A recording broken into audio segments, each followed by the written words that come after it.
So it is my very first birthday here on YouTube. And here we are 12 months later, still talking about the most amazing thing that is sewing and enjoying every single second of it. Now last year I made a video about what I bought at the Stitch Festival, and that video never saw the light of day. So I thought it was quite fitting that this year I share with you my 2025 Stitch Festival haul and share with you some of the crazy, stupid bloopers that are the result of making videos for the past year. So stick around to check out my Stitch Festival haul and have a good laugh at my expense.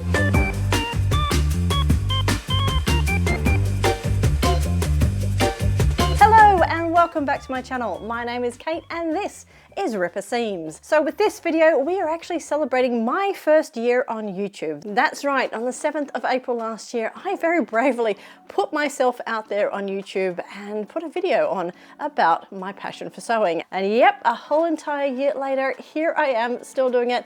So I thought in this video would have a little bit of a celebration. Now, true story here, my first video I have recorded for YouTube was actually all about my Stitch Festival haul for 2024. If you go back through my YouTube history, you'll see that that video doesn't exist. But you know what? I felt a bit nervous, I felt a bit shy. I just didn't think it was the right thing to be doing, so I didn't actually post it. I did the filming, I did the editing and all that, and never made it out there. But a week later, I did pluck up the courage and went out there, filmed another one, and that was my start of my YouTube journey. So that was a year ago. So with this video, I thought it would be very fitting if I actually shared with you my Stitch Festival haul for 2025. And if you've been a keen watcher of my videos over the past year, you'll probably guess that I have got quite a sizable blooper reel. Yep, I am no specialist in front of a camera. I stuff things up. I am an absolute master of stumbling over my words. Weird things come out of my mouth, and generally my life is chaos, and sometimes that gets captured on camera, and I have no shame, so I thought I might share some of those with you just for a bit of fun,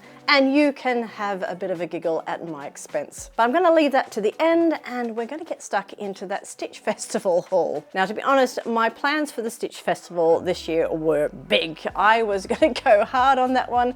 I was going to vlog my whole entire experience. I had tickets for the Saturday, the busiest day of the festival. I had a whole bunch of people I was planning to meet up with whilst I was there. I even asked you guys on my YouTube community chat whether that's something you wanted to see. I got an overwhelming yes, so I locked it in.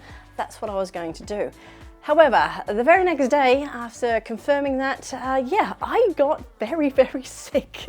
I have spent basically the last 2.5 weeks in bed with some sort of nasty, nasty virus, bug, cold, some sort of disease that has inhabited my body, and it has totally wrecked my plans. Not just going to the Stitch Festival, but for any sort of sewing, the house, chores, and yeah, I just became a big blob stuck on the couch, wrapped up in pillows and blankets. Yeah, it was not fun. So yeah, I woke up on the morning of the Stitch Festival and couldn't really get out of bed.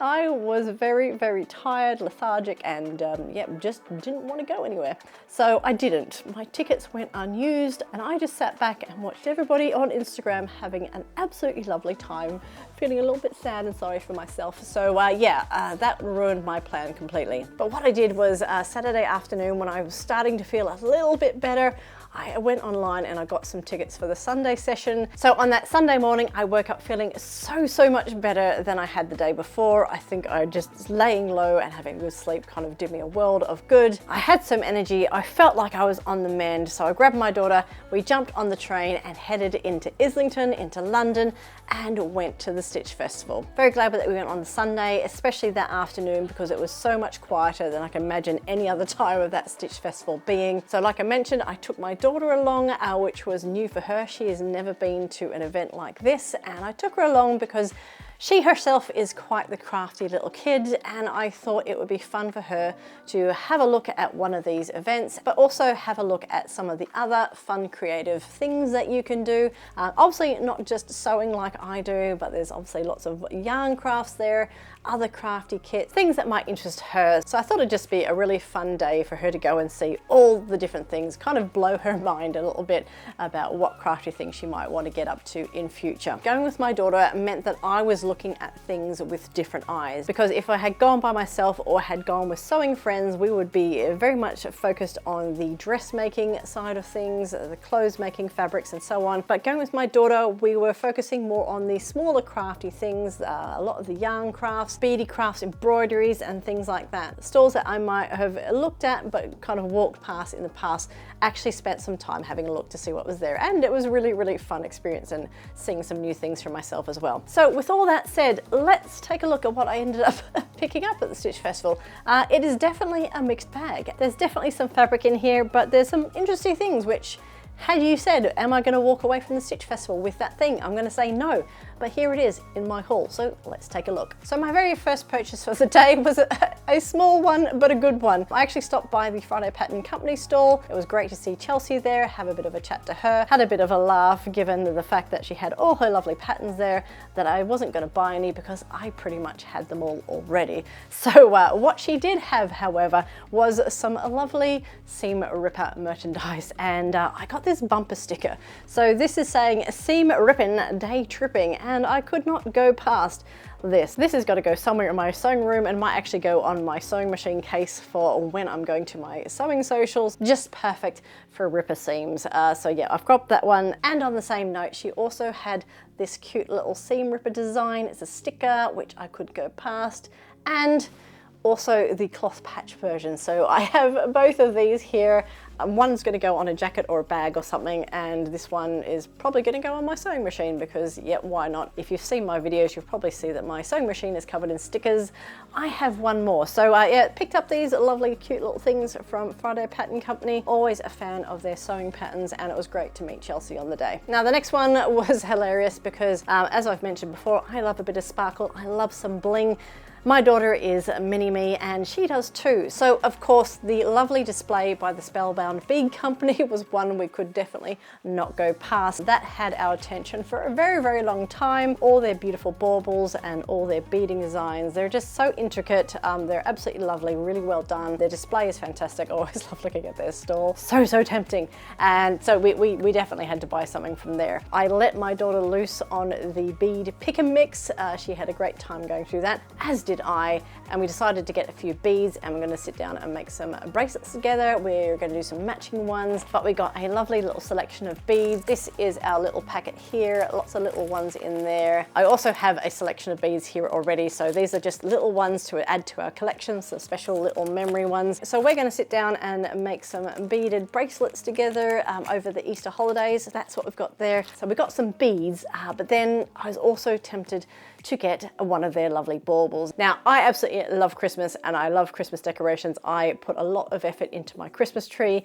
If you've seen my Christmas gift guide, that is my tree in the background, and yeah, I've put a lot of work in that one. So when I'm presented with so many beautiful Christmas ornaments that you can make yourself, yep, I got to jump on that, and yeah, I did. However, this time, as much as I'm talking about Christmas, I went for a bauble, but it wasn't a Christmas one. I went for one of their Halloween ones, because you know what? I've been collecting Christmas for quite a long time. I'm now just slowly building up my Halloween decor for home. So I thought I would get myself a Halloween bauble, and couldn't go past this little guy here. Now, you probably can't see him properly, so I will put a picture of it here. This is a beaded skeleton bauble. It's a black bauble, and there is a lovely skeleton sitting on top. I think he's holding a bottle of wine or whiskey or something. He's got something in his hand. He's looking very relaxed sitting on top of this bauble. And I love the skull and crossbones kind of detail around the side of the bauble, as well as the little bones hanging off the little tendrily bits. I thought this was a heap of fun, and yet why not have a skeleton bauble sitting somewhere in our house? I might find myself a dead branch put in the house as like a Halloween twig, and put a whole bunch of little ornaments. And well, yeah, we're going to start with this guy. We're going to start with the Boneyard Bauble from Spellbound Bead Company. So yeah, that was my big purchase from them this time around. Now, one thing that did catch my eye when we were walking past it at a later stage was I saw that they had little Westie necklaces and like little pins, cute little Westie dog. Oh my gosh, we were sold. And I said at the time, you know what, we're going to come back and get that. Let's just keep going.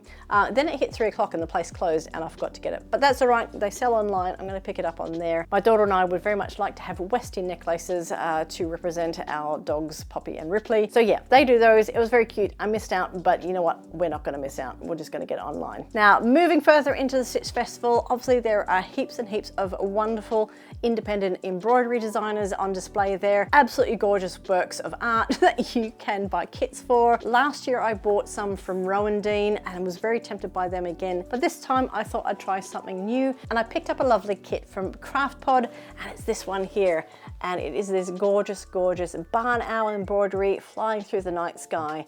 And yeah, I couldn't go past it. It is absolutely gorgeous. Now I have a bit of a thing with barn owls. I think they are absolutely stunning birds. When I was pregnant with my daughter, I actually got to spend a really large amount of time up close and personal with a barn owl. Put a picture here. I love this experience so much.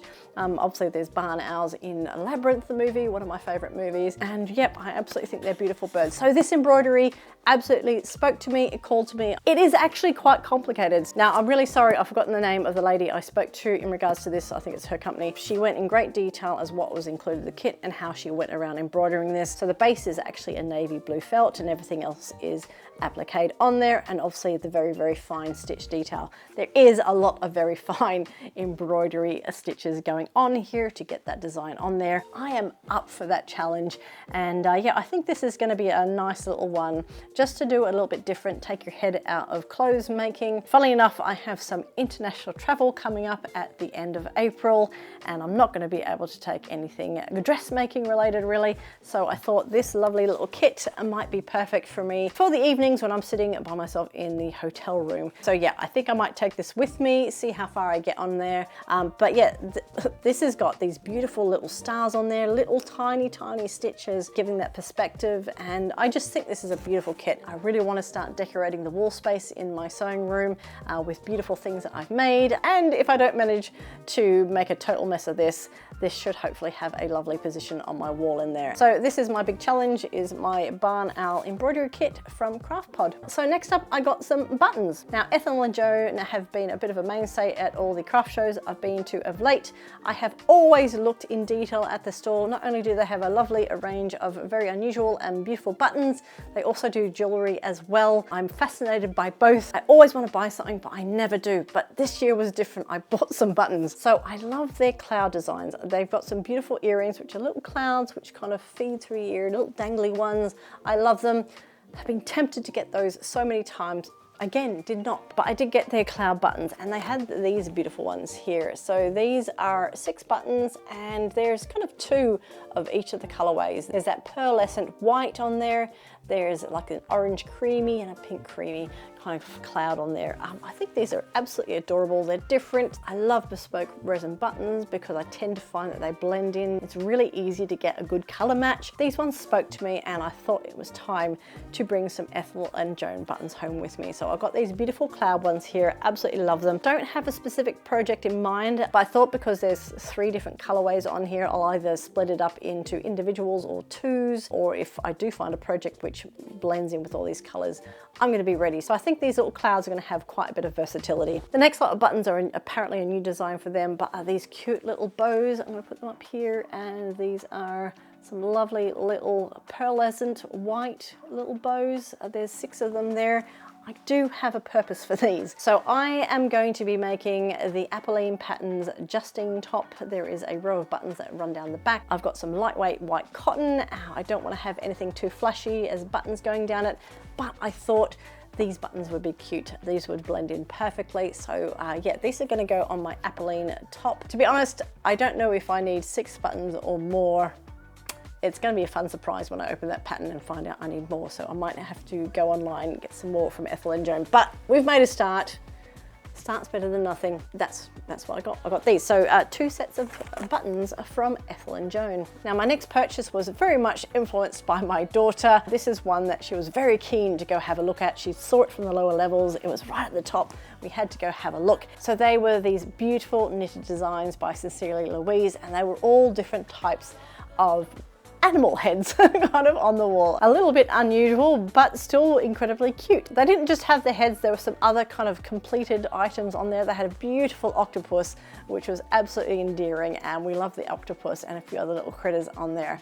But my daughter was absolutely fascinated with their dragon heads, and that's what we got. We got a dragon head knitting pattern. Knit your own dragon. There is actually a pattern here where you can knit 2 different sizes of dragon heads that you can mount onto your wall. My daughter absolutely loves dragons, as do I, and because I can knit, this will be very much achievable. And to be honest, the pattern is pretty straightforward. I was very much a knitter before I was a sewer because I couldn't sew, thus I knitted. I am going to create this for my daughter. I think she wants the big giant dragon head, so we're just on the hunt for some yarn now. So this will be a little knitting project which I can do over the next few months slowly, and hopefully at some point this year come out with a dragon head. This is these lovely patterns. I've looked through the patterns. They seem pretty straightforward. There's lots of photographs in there with the instructions showing you how to put it all together. So as much as there's lots of knobbles and bobbles and things that you need to attach, it all explains it all, so you're not left-handing. So I thought, yep, this is definitely a great purchase. Now I think these were £6 each for the pattern, but they did have a deal. If you bought 2, it would be only £10. So I had to get another pattern, didn't I? And yeah, I picked up some lovable otters. Yes, lovable otters have come home with me. Look at those guys, aren't they cute? And they had these guys on display. They were kind of loitering up the top of their display stands there, and they were so cute. As you know, I am a big fan of otters. I rate my makes based on otters. So I'm gonna get my own otters. They might appear in my videos as a result. Really, really lovely designs from Sincerely Louise. I think there's gonna be a lot of fun, something different for me to knit. So yeah, very happy with picking up these patterns. Bornella Fabrics had a really fun gacha machine next to their fabric stand. Little balls which you put a pound in, turn the twisty thing almost like a gumball machine, and you got a mystery label from the inside. My daughter was very keen to give that a try, so we popped our pound in, gave it a turn, and ended up getting this cute little one. It's rainbow with good vibes only. Such a cute little label, absolutely love it. So yeah, a nice little token of fun from the Stitch Festival this year. Really nice idea. Yeah, that was like a sneaky little purchase. Now the next thing to show you is actually something my daughter picked out. This definitely caught her eye. Again, it's shiny, it's sparkly, but it's also a great craft for kids. Almost like a gateway into cross stitch. She has tried cross stitch. She is slowly working on a cross stitch herself, but diamond painting has definitely caught her eye. There was a lovely stand there called Diamond Wolf Designs. Some really, really interesting patterns there. Definitely grabbed my daughter's attention. They had some great kits there for kids, and she of course got a dragon. So this is her completed dragon. It took her a couple of days to get it done, but what I love about this is not only is it just paying attention to placing the diamonds on there, they're getting colorways on there, there's some larger sparkly ones. It's actually on a wooden base as well. It's got a stand so she can actually stand it up, and it just beautifully catches the light. She absolutely loves it, and yeah, is keen to make another one. Just another great crafty kit for kids. Just obviously something to keep them occupied other than a screen is always going to be a win in my book, but it kind of does give you this element of patience, of slowly working on one area at a time, completing it, going to the next. Obviously precision placement of things, and she absolutely loves it. She's now encouraged to go and keep working on her cross stitch. So yep, she got a little diamond dragon and she enjoyed picking this little guy out. So yep, a last purchase from my day out, and yes, it is fabric, because I haven't talked about fabric. I said it was coming. I bought fabric. I always get pulled into the Rosenberg fabrics there. Yep, Stitch Fabrics, love their stuff. Always great going through all the lovely bolts that they've got on display there. Now there were about 3 other fabrics which I had my eye on. They were very colorful, and I have so much color in my fabric stash already. I sit going, I don't need any more big, bright, bold prints. I need to use up what I've got. I wanted something a little bit more elegant, a little bit more stylish. I do have a special event coming up in a few months' time, and I'm kind of keen to make the Wilder gown by Friday Pattern Company. It's a pattern I've had in my stash for quite a while.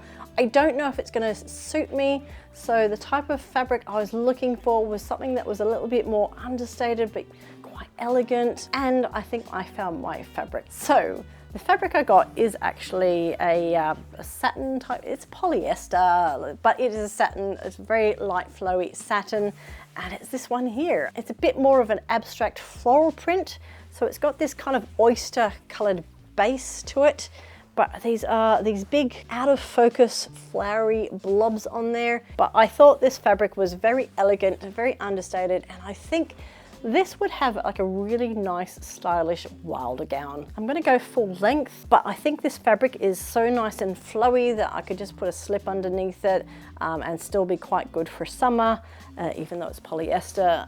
But it was like £8 a meter, and I've got 3.5 meters. And I thought, if I make the wilder gown out of this fabric, I'm probably more likely gonna wear it than if I make it in something a bit more bright and bold. And if it ends up not suiting me, I wouldn't have wasted a huge amount of money. But it's more of a toile fabric, but I'm hoping that it looks okay. I'm gonna do my best to make it look okay. So this is what I ended up buying at the Stitch Festival. The fact that I only bought one fabric from that whole entire Stitch Festival just shows you I was feeling a bit under the weather, because I could have easily bought heaps more. But the true honest was, I just ran out of time. They announced it was 3 p.m, the whole place was shutting, everyone make your way to the exits. And I was out of there, we went. So yeah, Stitch Festival, a completely different experience for me this year. Not a bad experience by all. Like I said, it was great going with my daughter, seeing an event like that with different eyes, going with a different person, you see different things. So I think keep that in mind if you're going to Stitch Festival. Keep in mind who you're going with, because that will definitely dictate what you end up spending your time at and what you see. Younger people, obviously going to be different things. If I'd gone with my mother, that would have been a different experience again. Likewise, if I had gone with my sewing social buddies. So I think that was definitely an interesting learning for me. Kind of glad that I went with my daughter, because I spent nowhere near the amount of money as I thought I was going to spend. I was actually quite decent. That's actually quite a decent little haul that I've got there. I was quite proud of myself. So that brings us to my YouTube birthday segment of this video. Yes, it is my first year on YouTube, like I mentioned, and what an absolute crazy wild ride this past year has been. Like I said, I was very nervous at the start, very unsure of myself.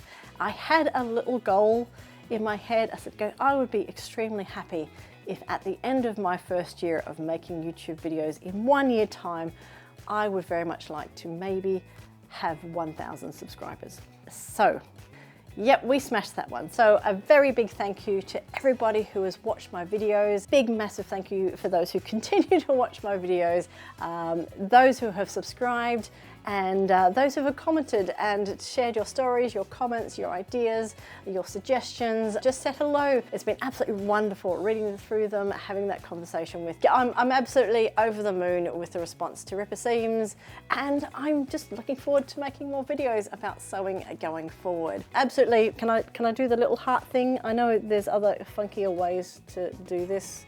I can't do it.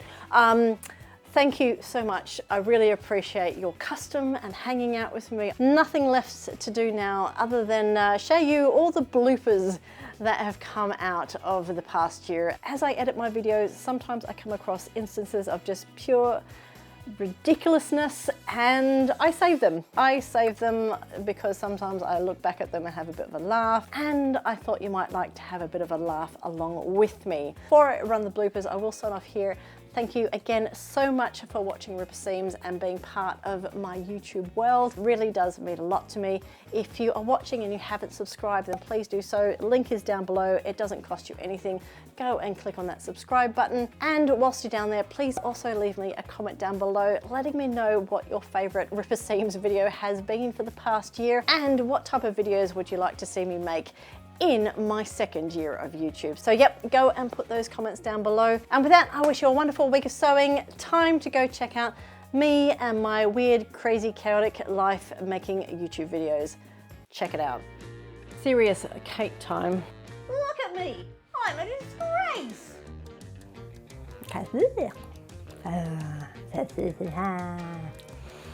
Tea thoughts. The best tea is the tea that someone else makes for you.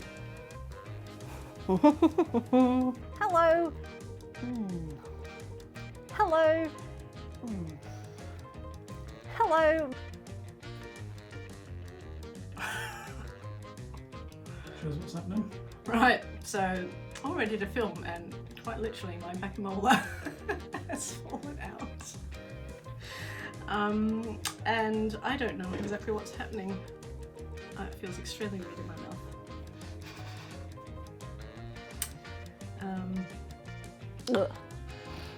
Where did that come from? Phlegm. So that's what we're going to make today. Another pair of Foxy Boxies, but we're going to make them YouTube shorts. I went too high.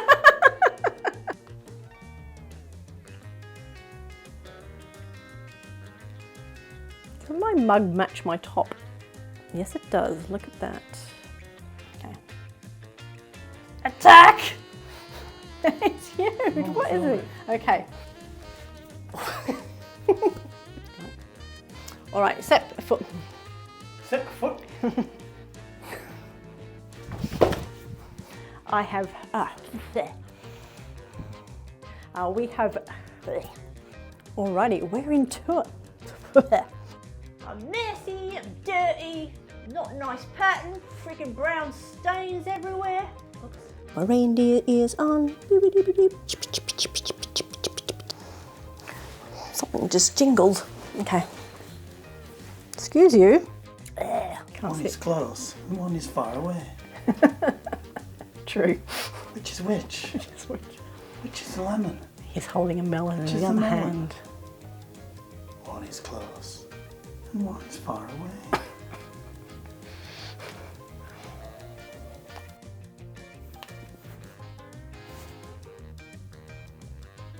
I'm particularly, that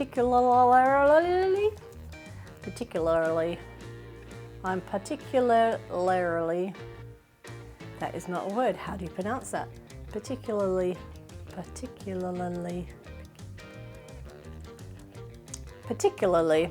okay, particularly, oh, I can't get my,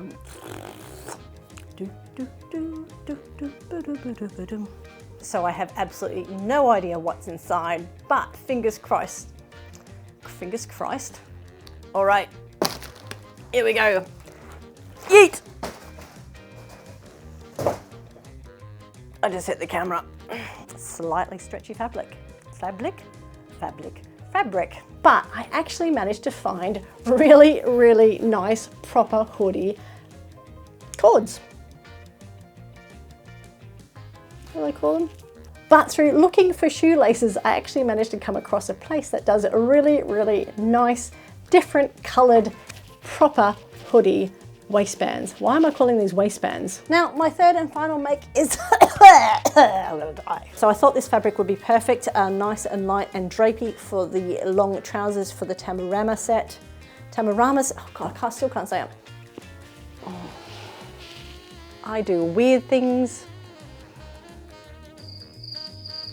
And generally my life is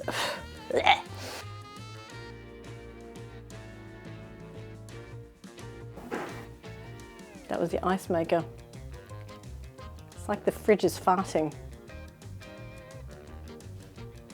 It's making a funny noise. Sounds as if the fridge has finished the ice farting. Can I keep doing my video? I think so. Like and subscribe! Please like and subscribe. Go on. Please. Click on that Please. notification bell! Like and subscribe. Like and Please. subscribe. Please like and subscribe. Please, thank Like and you. subscribe. Like and subscribe. Like and subscribe.